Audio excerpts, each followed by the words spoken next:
मैंने पश्चिम बंगाल के हमारे बीजेपी के अध्यक्ष से कहा है कि हम पार्टी के तौर पर ये जो शिक्षक भर्ती में जिनकी नौकरी गई है उसमें नेक ईमानदार लोग हैं, हम उनकी मदद कैसे कर सकते हैं।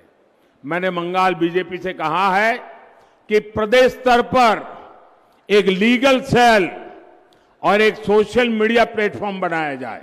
গতকালই বর্ধমানের সভায় এসে প্রধানমন্ত্রী নরেন্দ্র মোদী রাজ্য বিজেপি এবং বিজেপির সভাপতিকে দায়িত্ব দিয়ে গেছিলেন যারা যোগ্য প্রার্থী তাদের পাশে থাকার বিষয়। সোশ্যাল মিডিয়া এবং লিগ্যাল সেল তৈরি করতে বলা হয়েছে। দলের তরফে কি প্রাথমিক প্রস্তুতি নেওয়া হয়? অলরেডি আমরা 5 জনের লিগ্যাল একটা টিম তৈরি করে দিয়েছি যারা এই পুরো বিষয়টি দেখছে।